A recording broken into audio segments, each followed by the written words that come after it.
4,500 ಕೋಟಿ ರೂಪಾಯಿ ವಂಚನೆ ಆರೋಪ ಪ್ರಕರಣದಲ್ಲಿ ಬಂಧಿತರಾಗಿರುವ ಶಿವಾನಂದ್ ನೀಲನವರ್ ಅವರ ಪರ ಜಾಮೀನು ಅರ್ಜಿ ಸಲ್ಲಿಸಲಾಗಿದೆ ಎಂದು ಅವರ ವಕೀಲರಾದ ಆರ್.ಬಿ. ಪಾಟೀಲ್ ಅವರು ತಿಳಿಸಿದ್ದಾರೆ.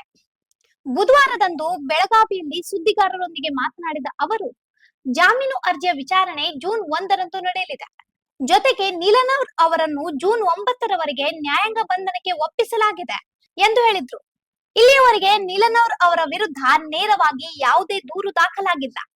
ಕಾಗವಾಡದಲ್ಲಿ ಒಬ್ಬ ವ್ಯಕ್ತಿ ದೂರು ನೀಡಿರುವ ಬಗ್ಗೆ ಮಾಹಿತಿ ದೊರೆತಿದ್ದು ಅದರ ವಿವರಗಳನ್ನು ಸಂಗ್ರಹಿಸಲಾಗುತ್ತಿದೆ ಎಂದು ಅವರು ತಿಳಿಸಿದ್ರು. ಇವತ್ತು ಅವರು ಶಿವಾನಂದ್ ನೀಲನವರ್ ಅವ್ರನ್ನ ಇವರು CID ಪೊಲೀಸರು after 10 days of police custody ಇವತ್ತು ಕೋರ್ಟ್ ಮುಂದೆ ಪ್ರೊಡ್ಯೂಸ್ ಮಾಡಿದ್ದೀರಿ ಅವ್ರನ್ನ.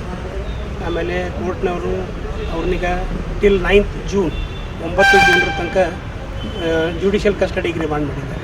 ಅದರ ಮುಂದೆ ಏನು ಪೊಲೀಸ್ ಕಸ್ಟಡಿ ಅದು ಏನು ಕೊಟ್ಟಿಲ್ಲ, ಡೈರೆಕ್ಟ್ಲಿ ಜುಡಿಷಿಯಲ್ ಕಸ್ಟಡಿಗೆ ರಿಮಾಂಡ್ ಮಾಡಿದ್ದಾರೆ ಈಗ. ಆಮೇಲೆ ಈಗ ಅದರೊಳಗೆ ನಾವು ಇವತ್ತೊಂದು ಶಿವಾನಂದ್ ಸಲುವಾಗಿ ಒಂದು ಬೇಲ್ ಅಪ್ಲಿಕೇಶನ್ ಫೈಲ್ ಮಾಡಿದ್ದೀವಿ. ಅದು ಬೇಲ್ ಅಪ್ಲಿಕೇಶನ್ಗೆ ಅವರು CID ಅವರು ತಮ್ಮ ಅಬ್ಜೆಕ್ಷನ್ ಹಾಕೋದಕ್ಕೆ 1ನೇ ತಾರೀಕಿಗೆ ಇಟ್ಕೊಂಡಾರೆ. 1st ಜೂನಕ್ಕೆ ಅವರು ಅಬ್ಜೆಕ್ಷನ್ ಹಾಕಿದ್ರು ಅಂತಂದರೆ ಅವತ್ತು ಅದು ಬೇಲ್ ಅಪ್ಲಿಕೇಶನ್ ಮೇಲೆ ಹಿಯರಿಂಗ್ ಆಗುತ್ತೆ. ಹಿಯರಿಂಗ್ ಆದಮೇಲೆ ನೆಕ್ಸ್ಟ್ ಕೋರ್ಸ್ ಆಫ್ ಆ್ಯಕ್ಷನ್ ಕೋರ್ಟ್ನವರು ಆರ್ಡರ್ ಮಾಡೋದು ಹೆಂಗೆ ಅದನ್ನು ಬೇರೆ ಯಾರೂ ಕೊಟ್ಟರು ಇಲ್ಲಿವರೆಗೆ ಜನ ಅಂತಾರೆ ಇಲ್ಲ. ಅದು ಏನು ಅದ್ರ ಬಗ್ಗೆ ಏನು ಡೀಟೇಲ್ಸ್ ಇಲ್ಲ. ಆ್ಯಕ್ಚುಲಿ ಅವರು 35,000 ಅಂತಾರೆ. ಅದ್ರ ಬಗ್ಗೆ ನನಗನ್ಸೋ ಮಟ್ಟಿಗೆ ಅಂದರೆ ಇಲ್ಲಿ ತನಕ ಏನು ಅಂದ್ರೆ ಇವೆಂಟ್ಸ್ ಡೆವಲಪ್ಮೆಂಟ್ ಆಗ್ಯಾವ ಅದನ್ನು ನೋಡಿದ್ರೆ ಅವ್ರಿಗೂ ಪೊಲೀಸರಿಗೆ ಸುದ ಐ ಡೋಂಟ್ ಥಿಂಕ್ ದಟ್ ಅವ್ರಿಗೂ ಸುದ ಎಕ್ಸಾಕ್ಟ್ಲಿ ಇಷ್ಟು ಐತಿ ಅಂತ ತಿಳ್ಕೊಂಡು ಅವ್ರಿಗೂ ಏನು ಅಂದ್ರೆ ಐಡಿಯಾ ವಿತ್ ಸರ್ಟನಿಟಿ ಅವ್ರ ಕಡೆನೂ ಏನು ಇದ್ದಂಗಿಲ್ಲ. ಅಂತೆ ನಡೆದೈತಿ ರೀ. ಇದ್ರೊಳಗೆ ಒಂದು ಏನು ಇಂಪಾರ್ಟೆಂಟ್ ಥಿಂಗ್ ಏನು 35,000 ಇರಲಿ ಎಷ್ಟು ಫಿಗರ್ ಇರಲಿ, ಯಾರೂ ಇನ್ವೆಸ್ಟರ್ಸು ಯಾರೂ ಇವತ್ತಿನ ತನಕ ಅವ್ರ ಅಗೇನ್ಸ್ಟ್ ಏನೂ ಗ್ರೀವನ್ಸ್ ಎಕ್ಸ್ಪ್ರೆಸ್ ಮಾಡಿಲ್ಲ, ಎಲ್ಲೂ ಕಂಪ್ಲೇಂಟು ಫೈಲ್ ಮಾಡಿಲ್ಲ, ಏನಿಲ್ಲ. ಒಂದು ಸ್ಟ್ರೇ ಏನೋ ಕಂಪ್ಲೇಂಟು ಕಾಗವಾಡ ಪೊಲೀಸ್ ಸ್ಟೇಷನ್ದೊಳಗೆ ಫೈಲ್ ಆಗೈತೆ ಅಂತೀರಿ. ಅದ್ರದ್ದು ಡೀಟೇಲ್ಸ್ ಇನ್ನೂ ನಮ್ಗೆ ಸಿಕ್ಕಿಲ್ಲ. ಅದ್ರದ್ದು ನಾವು ಡೀಟೇಲ್ಸ್ ತೆಗೆದಕ್ಕೆ ಅಪ್ಲೈ ಮಾಡಿ ಬೇಲ್ ಅಪ್ಲಿಕೇಶನ್ ಯಾವುದು ಬೇಲ್ ಅಪ್ಲಿಕೇಶನ್ ಫೈಲ್ ಮಾಡಿ. FIR ರದ್ದು ಕೋರಿ ಅರ್ಜಿ ಹಾಕುವಂಥದ್ದು ಏನಾದರೂ ಅದು ಆ್ಯಕ್ಚುಲಿ ಅದ್ರ ಪ್ರಕಾರ ಈಗ ಹೈಕೋರ್ಟ್ನೊಳಗೆ ಅಂದ್ರೆ ರದ್ದು ಕೋರಿ ಹಾಕ್ಬೇಕಾತಂದ್ರೆ ಹೈಕೋರ್ಟ್ನೊಳಗೆ ಹಾಕ್ಬೇಕಾಗ್ತದೆ, ಕ್ವಾಶಿಂಗ್ ಸಲುವಾಗಿ ಹಾಕ್ಬೇಕಾಗ್ತದೆ. ಅದು ಈಗ ನಾವು ಮೊದಲ ಅಂದ್ರೆ ನಮ್ದು ಎಂಡೇವರು ಮೊದಲು ಶಿವಾನಂದ್ ಅವ್ರನ್ನ ಬೇಲ್ ಮಾಡ್ಕೊಂಡು ಬೇಲ್ ಆದಮೇಲೆ ಅವ್ರು ಹೊರಗೆ ಬಂದಮೇಲೆ ಅದು FIR ಕ್ವಾಶಿಂಗು ಮುಂದಿಂದ ಏನೈತೆ ಅದ್ರ ಬಗ್ಗೆ ವಿಚಾರ ಮಾಡಿ ಇದನ್ನು ಮಾಡಬೇಕು ಅಂತ ವಿಚಾರ. ಎದೆ ನೋವಿದೆ ಅನ್ನುವಂಥದ್ದು ರಿಕ್ವೆಸ್ಟ್. ಹೌದು, ಅವರು ಕೋರ್ಟಿಗೆ ರಿಕ್ವೆಸ್ಟ್ ಮಾಡಿದ್ದೀರಿ, ನನಗೆ ಎದೆ ನೋವಿದೆ ಮತ್ತು ರಿಪೀಟೆಡ್ಲಿ ಸ್ವೆಟ್ಟಿಂಗ್ ಆಗ್ತಾಯಿದೆ ಅಂತ ತಿಳ್ಕೊಂಡು ಅವರು ಅಂದರೆ ಮಾನ್ಯ ನ್ಯಾಯಾಧೀಶರ ಗಮನಕ್ಕೆ ಅದನ್ನು ತಂದರು.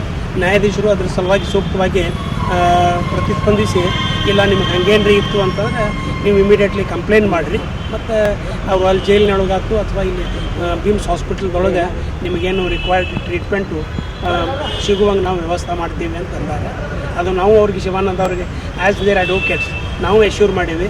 ನಿಮಗೆ ಏನಾದ್ರ ಸಲುವಾಗಿ ಮೆಡಿಕಲ್ ಏಡ್ ಸಲುವಾಗಿ ಅಸಿಸ್ಟೆನ್ಸ್ ಬೇಕಾಯ್ತು ಅಂತಂದರೆ ನೀವು ಹೇಳ್ರಿ, ನಾವು ಅದ್ರ ಪ್ರಕಾರ ಕೋರ್ಟಿಗೆ ಎಮರ್ಜೆಂಟ್ಲಿ ಏನಾದರೂ ರಿಕ್ವೆಸ್ಟ್ ಮಾಡಿಕೊಂಡು ಅದ್ರ ಬಗ್ಗೆ ಸೂಕ್ತ ನಿಮ್ಗೆ ಅರೇಂಜ್ಮೆಂಟ್ ಆಗುವಂಗೆ ನಾವು ಅರೇಂಜ್ಮೆಂಟ್ ಮಾಡ್ತೀವಿ ಅಂತ ತಿಳ್ಕೊಂಡು ಎಶ್ಯೂರ್ ಮಾಡಿ. 1ನೇ ತಾರೀಕು ಬೇಲ್ ಅಪ್ಲಿಕೇಶನ್ ಹಿಯರಿಂಗ್ ಬರ್ತದೆ. ಬೇಲ್ ಅಪ್ಲಿಕೇಶನ್ ಹಿಯರಿಂಗ್ ಇರ್ತದೆ. 1ನೇ ತಾರೀಕಿಗೆ ಬೇಲ್ ಅಪ್ಲಿಕೇಶನ್ ಹಿಯರಿಂಗ್. ನಂದು R.G. ಪಾಟೀಲ್ ಅಡ್ವೊಕೇಟ್ ರೀ, ಬೆಳಗಾವಿ. ಮೊದಲು ನೀಲನವರ್ ಅವರಿಗೆ ಜಾಮೀನು ಪಡೆಯಲು ಪ್ರಯತ್ನಿಸಲಾಗುವುದು. ಅದಾದ ನಂತರ ದಾಖಲಾಗಿರೋ FIR ರದ್ದುಪಡಿಸುವಂತೆ ಕೋರಿ ಹೈಕೋರ್ಟ್ಗೆ ಅರ್ಜಿ ಸಲ್ಲಿಸಲಾಗುವುದು ಎಂದು ವಕೀಲರಾದ ಆರ್.ಬಿ. ಪಾಟೀಲ್ ಅವರು ಹೇಳಿದ್ದಾರೆ. ಇಂಥ ಇನ್ನೂ ಅಪ್ಡೇಟ್ಗಳಿಗಾಗಿ ಫಾಲೋ ಮಾಡಿ ವಾಯ್ಸ್ ಆಫ್ ವೆನುಗ್ರಾಮ್ಗೆ.